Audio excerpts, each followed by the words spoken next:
Hi friends, welcome to అనగనగా కథలు. ఈరోజు చెప్పే కథను చూడండి. నచ్చితే లైక్ చేయండి, షేర్ చేయండి, కామెంట్ చేయండి. సబ్స్క్రైబ్ చేసుకోకపోతే ప్లీజ్ సబ్స్క్రైబ్ చేయండి. అలాగే నోటిఫికేషన్ కోసం పక్కనే ఉన్న బెల్ ఐకాన్ ప్రెస్ చేయండి. ఇక కథలోకి వెళదాం. అనగనగా ఒక గ్రామంలో గోపాలం, గోపి అనే స్నేహితులు ఉండేవారు. వారు రైతు కుటుంబానికి చెందినవారు. యారా గోపాలం, ఏంటి తెగ ఆలోచిస్తున్నావు? దేని గురించి అంటూ అక్కడికి వచ్చాడు గోపి. ఏం లేదురా, ఇంట్లో కూర్చుంటే మా నాన్న రోజు చెవిలో చోరీగలాగా చెప్తూనే ఉంటున్నాడు, పొలం వెళ్ళరా, వ్యవసాయం పనులు చేయరా అని. అదేమో నాకు ఇష్టం లేదు, ఏం చేద్దామా అని తెగ ఆలోచిస్తున్నా అన్నాడు గోపాలం. ఇందులో ఆలోచించడానికి ఏముందిరా, వ్యాపారం చేసుకో అన్నాడు గోపి. అమ్మో, వ్యాపారమా? వ్యాపారం అంటే చాలా పెట్టుబడి కావాలి కదరా, మన దగ్గర అంత స్తోమత లేదుగా అన్నాడు గోపాలం. పెట్టుబడితేముందిరా, ఈ రోజుల్లో డబ్బు సంపాదించడం చాలా సులభం, తెలివితేటలుంటే చాలు అన్నాడు గోపి. తెలివితేటలు ఒకటి ఉంటే ఊరికే డబ్బులు వచ్చేస్తాయా? డబ్బులు ఊరికే రావురా అని నవ్వాడు గోపాలం. వస్తాయిరా, నేను చూపిస్తాగా అన్నాడు గోపి. ఎలా వస్తాయిరా అంటూ ఆతృతగా అడిగాడు గోపాలం. నేను చూపిస్తా కదా, పద సంతకు వెళదాం అంటూ ముందుకు నడిచాడు గోపి. సంతకెందుకురా, ఏం కొందామని అని అడిగాడు గోపాలం. గుర్రం కొందామనరా అన్నాడు గోపి. అదేంట్రా, మన దగ్గర చిల్లిగవ్వలేదు, గుర్రం ఎలా కొంటావు అని అడిగాడు గోపాలం. నువ్వు రారా, చిల్లిగవ్వ లేకపోయినా నేను గుర్రం కొంటాగా, చూద్దురా అంటూ గోపాలాన్ని తీసుకుని సంతకు వెళ్ళాడు గోపి. సంతకు ఇంకాస్త దూరంలోనే గోపాలాన్ని అక్కడ వదిలి, నువ్విక్కడే ఉండరా, నేను ఇప్పుడే వచ్చేస్తాను అంటూ సంత లోపలికి వెళ్ళాడు గోపి. బాబాయ్, నీ దగ్గర మేలి రకం జాతి గుర్రం ఉందా? అది చాలా వేగంగా పరిగెత్తాలి, అలాంటి గుర్రాలు ఉన్నాయా అని గుర్రాలమ్మే అతన్ని అడిగాడు గోపి. నా దగ్గర అన్ని జాతులకు చెందిన గుర్రాలున్నాయ్యా, నీకేం కావాలో చూసుకో, వేగంగా పరిగెత్తేది మేలు రకం జాతి గుర్రం ఇదే చూడు అంటూ ఒక గుర్రాన్ని చూపించాడు గుర్రాలమ్మే అతను. బాగానే ఉంది బాబాయ్ చూస్తానికి. ఈ గుర్రం నిజంగానే వేగంగా పరిగెడుతుందిగా? లేదంటే నిదానంగా వెళ్ళిందనుకో, నా బండెక్కిన ప్రయాణికులందరూ తిట్టుకుంటారు బాబాయ్, ఇక నా బండెక్కరు, అందుకే 1-2 సార్లు అడుగుతున్నా, ఏమనుకోకు అంటూ అమాయకంగా అడిగాడు గోపి. సందేహమేమీ లేదయ్యా, ఇది నిజంగానే పరిగెడుతుంది వేగంగా, నీ బండెక్కిన వాళ్ళందరూ మళ్ళీ మళ్ళీ నీ బండే ఎక్కుతారు అని చెప్పాడు అమ్మేవాడు. ఇంతకీ దీని ఖరీదు ఎంత బాబాయ్ అని అడిగాడు గోపి. ఎంతయ్యా? 100 వరహాలే అన్నాడు అమ్మే అతను. 100 వరహాలా బాబాయ్, ఇంకో మాట చెప్పు అన్నాడు గోపి. ఇంకో మాట ఏమీ లేదయ్యా, నేను చెప్పింది అసలు ధరే, ఎక్కువ చెప్పలేదు, తక్కువ చెప్పలేదు, నువ్వెక్కడైనా అడిగి చూడు, ఈ జాతి గుర్రాలు 100 వరహాలే అని చెప్పాడు అమ్మే అతను. అయితే ఇంకో మాట లేదంటావు అంతేగా బాబాయ్ అన్నాడు గోపి. అవునయ్యా, నేనెవ్వరినీ మోసం చేయనయ్యా, నేను చెప్పింది అసలు ధరే, ఎక్కువ చెప్పలేదు, తక్కువ చెప్పలేదు, నా మాట అంటే మాటే అన్నాడు ఆ అమ్మే అతను. సరే బాబాయ్, నీ మాటలు నమ్ముతున్నాను అంటూ ఏదో జేబులో డబ్బులున్నట్లు చేతులు పెట్టి పైకి తీస్తూ, అవును బాబాయ్, ఇది వేగంగా పరిగెడుతుందో లేదో అసలు నేను చూడలేదు, ఒక్కసారి చూడనా అన్నాడు గోపి. చూడయ్యా, ఒక్కసారి ఎక్కి చూసుకో, కొనేటప్పుడు చూస్తే తప్పేముంది అన్నాడు ఆ అమ్మే అతను. గోపి గుర్రం ఎక్కి మెల్లగా నడుపుతూ కాస్త ముందుకు వెళ్ళాడు. వెళ్ళి వెనుతిరిగి వస్తున్నట్లే వచ్చి హఠాత్తుగా వెనక్కి తిప్పి వేగాన్ని పెంచి అక్కడి నుంచి వెళ్ళిపోయాడు. గుర్రాలమ్మే అతను అక్కడ ఏం జరుగుతుందో గ్రహించేలోపే గోపి గుర్రం తీసుకుని అక్కడి నుంచి మాయమైపోయాడు. అలా గోపి గుర్రం మీద వేగంగా వచ్చి గోపాలాన్ని కూడా గబగబా ఎక్కించుకుని వెనక గోపాలం ఏంట్రా, ఏం జరుగుతుంది అంటూ ఆతృతగా అడిగినా సరే ఏ సమాధానం చెప్పకుండా వేగంగా ఎక్కడా ఆపకుండా పొరుగురు వచ్చి ఆగాడు గోపి. అసలు ఇప్పుడు చెప్పరా, ఏంటి ఈ గుర్రం ఏంటి, ఈ గోలేంటి అని అడిగాడు గోపాలం. అప్పుడు జరిగిందంతా చెప్పాడు గోపి.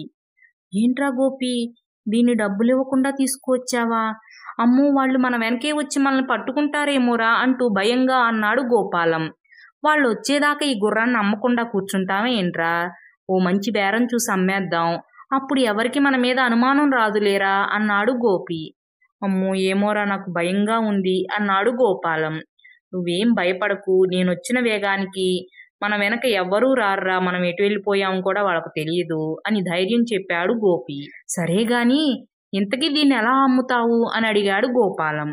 అమ్ముదాం, ఓ మంచి అమాయకుని చూసి వాడికి ఎక్కువ ధరకు అమ్మేద్దాం, అప్పుడు మన పెట్టుబడికి కావలసిన పెట్టుబడి మొత్తం వచ్చేస్తుంది. దాన్ని తీసుకువెళ్ళి ఏదైనా చిన్న వ్యాపారం చేద్దాం, ఆ వ్యాపారంలో కూడా మన తెలివితేటలు ఉపయోగించి అందరినీ మోసం చేద్దాం, అలా పైకి ఎదిగిపోదాం అన్నాడు గోపి. నువ్వు చెప్తుంటే బాగానే ఉందిరా అన్నాడు గోపాలం.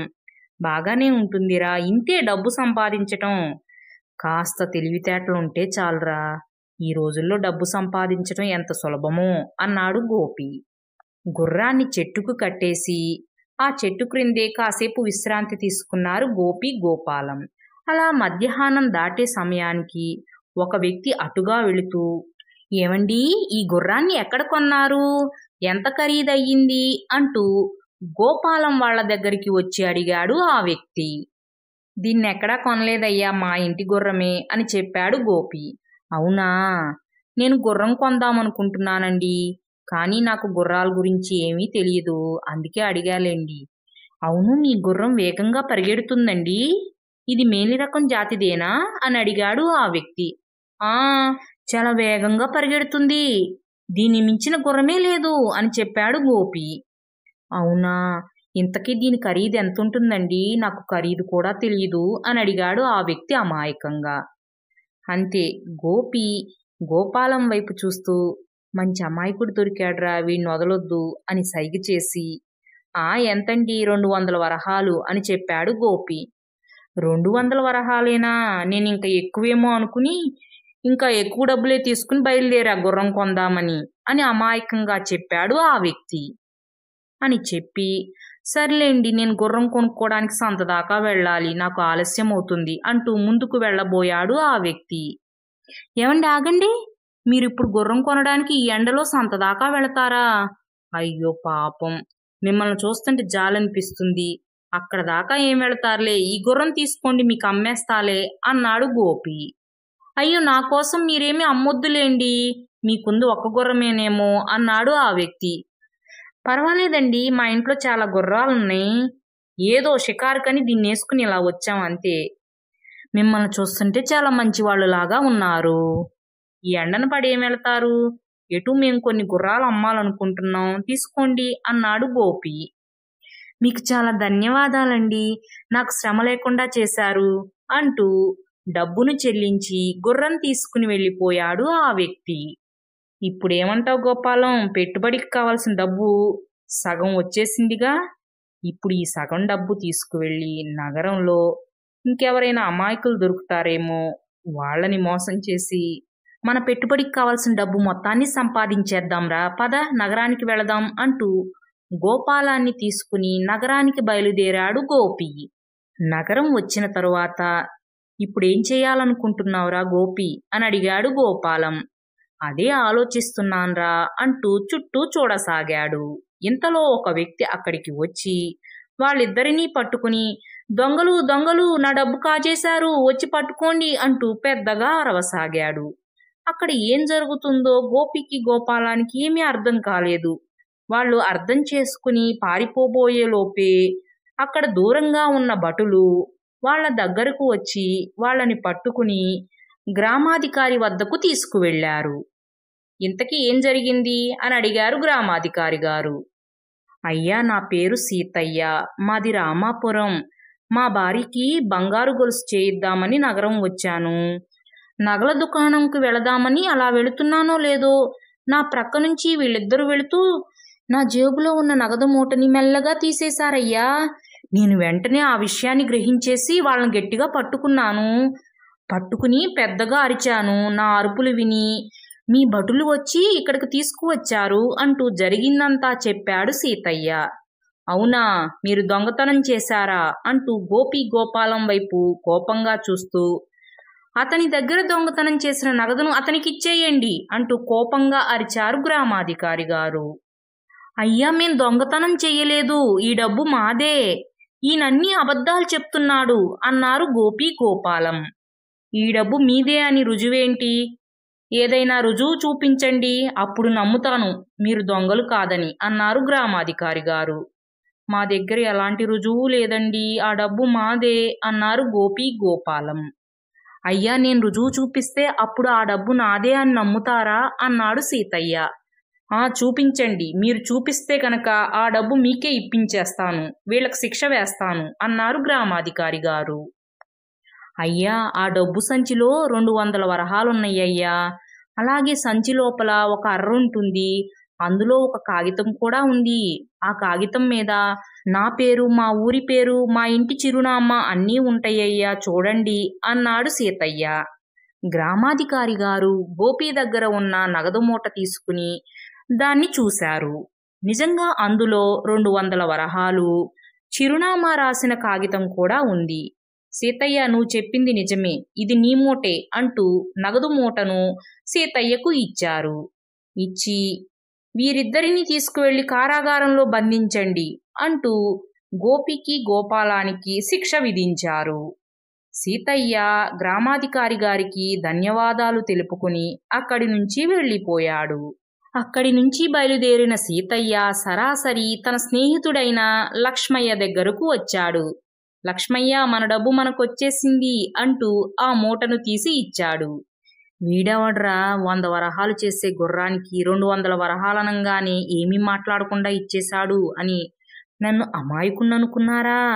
వాళ్ళెంత అడిగితే అంత ఏమీ మాట్లాడకుండా ఎందుకిచ్చానో వాళ్ళకు తెలియలేదురా, ఉత్తి అమాయకులు అంటూ నవ్వసాగాడు లక్ష్మయ్య. అవునరా, నిజంగా వాళ్ళు ఉత్తి అమాయకులే అంటూ నవ్వసాగాడు సీతయ్య. సరే పదరా సీతయ్య, అక్కడ బాబాయ్ కంగారు పడుతూ ఉంటాడు అన్నాడు లక్ష్మయ్య. పద అంటూ ఇద్దరూ బయలుదేరి గుర్రాలమ్మే అతను వద్దకు వచ్చారు. బాబాయ్ నీ గుర్రం తీసుకువచ్చేశాం అంటూ ఆనందంగా చెప్పారు లక్ష్మయ్య సీతయ్య. నా గుర్రం పోయిందనుకుని దాని మీద ఆశ వదిలేసుకున్నానయ్యా, మీకు చాలా ధన్యవాదాలు అంటూ ఆనందంగా చెప్పాడు గుర్రాలమ్మే అతను. నువ్వు నిజాయితీపరుడివి, నిజాయితీపరుడి కష్టం ఊరికే పోదు బాబాయ్ అన్నారు నవ్వుతూ లక్ష్మయ్య సీతయ్య. ఫ్రెండ్స్, ఈ కథ మీకు కూడా నచ్చిందనే అనుకుంటున్నాను. Thanks for watching. మరో మంచి కథతో మళ్ళీ కలుద్దాం. అప్పటి వరకు సెలవు. Take care. బాయ్.